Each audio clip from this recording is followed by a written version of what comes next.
Bueno, y hasta este miércoles se va a realizar la 8ª Conferencia Internacional sobre Maltrato y Abuso Sexual Infantil en Viña del Mar, y en ella se van a reunir más de 600 profesionales nacionales y extranjeros para conocer nuevas herramientas para abordar justamente este tipo de delitos. Queremos conocer más detalles y para eso nos encontramos con el copresidente de la Conferencia Internacional sobre Maltrato y Abuso Sexual Infantil y director ejecutivo de la ONG Paicaví, Iván Zamora, y el académico de la Escuela de Psicología de la Universidad de Valparaíso, Gonzalo Lira. ¿Qué tal, señores? Buen día. Buenos días.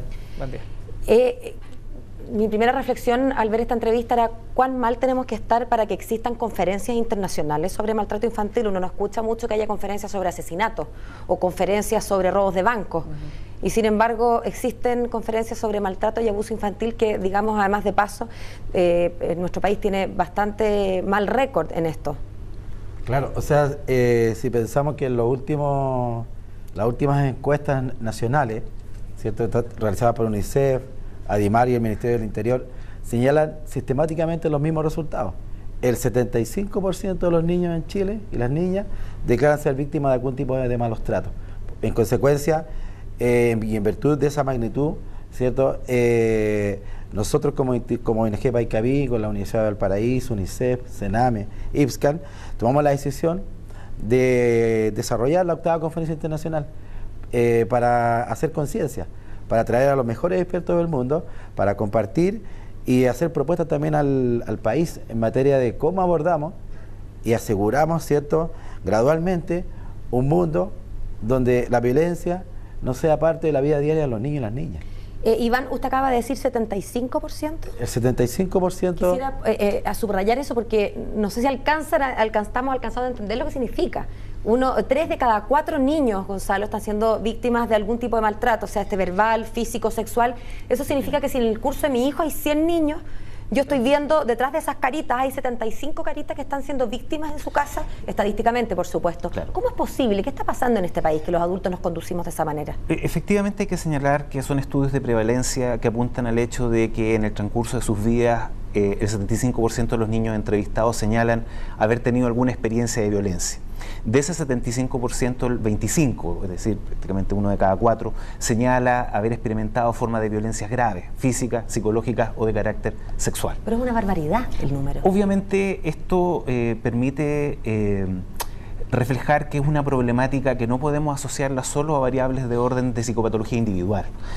Obviamente empiezan a adquirir con estos porcentajes relevancia a valores de orden cultural que tienen que ver fundamentalmente con cómo los adultos nos vinculamos con el mundo de la infancia, cómo administramos las relaciones de poder al interior de la familia y particularmente cómo efectivamente entonces estos elementos pueden traducirse en situaciones de maltrato y abuso. Sí, pero ¿cómo se trabaja esto partiendo de la base que por lo menos para mí el maltrato a los menores debe ser una de las cosas más macabras que existir, porque es en el fondo desahogar tu ira, no quiero decir la palabra tu mierda, por decirlo de alguna manera, pero no que lo diga de esa manera, con una persona indefensa, que no tiene nada para defenderse y que tú botas todo. Además ven en ti la persona llamada a quererlo y protegerlo toda la vida. Toda tu confianza, tú depositas todo ese terror, por decirlo de alguna manera. Y lo digo de esa manera porque yo no soporto ese tipo de situaciones. Claramente hay un tema social importante en el adulto. ¿Por dónde se debe partir abordando esta temática? Porque aquí los niños, digámoslo de plano, no tienen nada que ver acá. O sea, aquí los niños son los que menos hay que tratar. Aquí el tema familiar, de adulto, sociedad. ¿Por dónde se parte acá el tema? Mira, es importante señalar que existe ya suficientes antecedentes para llegar a la conclusión de que esta temática debe ser abordada esencialmente desde la prevención. Voy a decir algo que a lo mejor resulta un poco paradójico, pero nosotros partimos un poquitito del hecho o del supuesto de que ser padres es algo que está un poquito internalizado. Y lo que estamos observando es que hacer padres es algo que se aprende. Y en muchas ocasiones se aprende mal. Y en muchas condiciones no están las competencias, las capacidades para enfrentar la exigencia que supone el poder integrar armoniosamente el estrés de la vida cotidiana, las demandas que nos hace la vida con las situaciones de crianza de forma, digamos, no solo comprensiva, sino también protectora, sino también que permita constituir un clima de desarrollo para los niños que sea beneficioso para su desarrollo como persona. Ahora, yo quería agregar una cosa. Los niños también se reunieron en Viña del Mar el sábado 5 de octubre organizamos un foro nacional de la niñez y ellos ayer presentaron los resultados a la asamblea, a más de 800 personas que habían presentes en el Hotel O'Higgins, expertos como señalé de todo el mundo, qué es lo que ellos piensan y cuáles son las propuestas que tienen para el país. En materia de... Y lo interesante es que no están solo pensando en la violencia que a ellos les ocurre, sino también la violencia en el planeta. La desigualdad social nos planteaban ellos, el tema de la calidad de la educación que también influye, ¿cierto? Porque va configurando situaciones de desigualdad, de malos tratos, y que también ellos son muy conscientes. Hicieron una actividad pública en Viña del Mar, en la ciudad, una manifestación, una marcha, para también demostrar, ¿cierto?, a los adultos que ellos también están preocupados. Yo quería ir precisamente al punto. Yo tengo una diferencia con Germán en términos de que efectivamente a los niños no hay que tratarlos, en términos de que obviamente son víctimas y no victimarios, no son coadyuvantes de este fenómeno, pero sí quizás intervenirlos en términos de que tengan claros sus derechos. Yo recuerdo episodios en mi casa, si me permiten, no sé, pues de repente una hija pegándole al hermano chico, pero por Dios, ¿a dónde has visto tú que se le pegue? ¿Acaso yo te ando pegando en esta casa? Me mira y me dice, no, si no puedes pegarme, mis derechos de la UNICEF. O sea, da gusto ver como algunos niños intervenidos en el colegio, con explicaciones, tienen clarísimo. Imagínate la respuesta que me dio. No, pues si no me puedes pegar. Cuando yo lo que estaba tratando de hacer es ejemplificar por qué razón no puede ella pegarle al hermano chico. Pero cuando los niños tienen tan claros sus derechos, entendiendo que obviamente manifestar o proteger los derechos de un niño frente a una imagen de autoridad que es como el padre o la madre no es tan fácil, pero probablemente ayuda. Me imagino que la prevención también tiene que ver con el flanco de los niños. No sé quién quiere tomar esta pregunta. Sí, por supuesto. En ese sentido, obviamente, la prevención parte como uno de sus componentes el tener niños informados sobre sus derechos. ¿Cierto? Y por lo tanto también en ese contexto contribuir a que el espacio familiar sea un espacio también de desarrollo, de formación, no solo de personas, sino que también de ciudadanos. Y eso implica el hecho de que los niños no deben tomar contacto con el tema de los derechos solo cuando ya son adultos, sino que deben vincularse fundamentalmente con la administración de los conflictos, con el respeto al otro, con la consideración, con la empatía desde muy pequeños.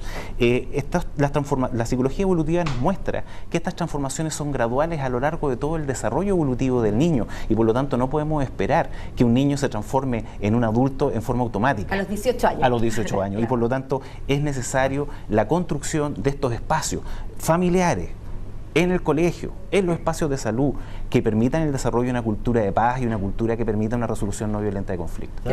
Sobre lo mismo, también agregar una cosa, que cuando se piensa, por ejemplo, en políticas de niñez, ahora que estamos, ¿cierto?, en año eleccionario, nosotros pensamos como Paicaví, así como en Bután existe el Ministerio de la Felicidad. Hace poco se aprobó un Ministerio del Deporte en nuestro país. ¿Por qué en Chile no tenemos un Ministerio de la Infancia? Si uno considera todos los datos que hay a la base de cómo están viviendo hoy día los niños y las niñas, es importante que el país se plantee ese desafío. Darle al Sename rango de ministerio, entonces. No al Sename solamente, porque el Sename atiende solo a los niños vulnerados en sus derechos. Aquí estamos hablando, como institución, como Paicaví, que es importante pensar en políticas universales. Y para pensar políticas universales, nosotros creemos que hay que darle un rango ministerial. Basta, ¿cierto?, de pensar en los niños, o de pensar las políticas para los niños, siempre desde un rango inferior, sino que también que ocupen su lugar, porque finalmente son los ciudadanos de hoy día y son los ciudadanos que nos van a conducir este país. Entonces, ¿por qué no hacerlo hoy día? Lo mismo ocurre con el tema de los recursos financieros. Muchas veces los recursos son muy restringidos. ¿Por qué no hacer un esfuerzo mayor como país? Así como se invierte tanto dinero en otras cosas, en gastos militares. En Valparaíso acaban de aprobar 720 millones de pesos para el Dakar. ¿Por qué no invertir fondos en la infancia, de manera de asegurar desde la primera infancia, es cierto, una calidad de vida adecuada? Por lo tanto, ese es un llamado que hacemos a los candidatos, a los comandos. Hay que pensar en los niños, primero en la infancia, para desarrollar políticas que nos permitan en el largo plazo pensar que otro mundo es posible y un mundo sin violencia es posible. Queremos agradecerle a ambos que hayan venido a contarnos de esta iniciativa. Cualquier esfuerzo por, sobre todo, disminuir los índices de violencia parece muy necesario. Que tengan un buen día y suerte en el encuentro. Muchas gracias a usted. Hasta luego.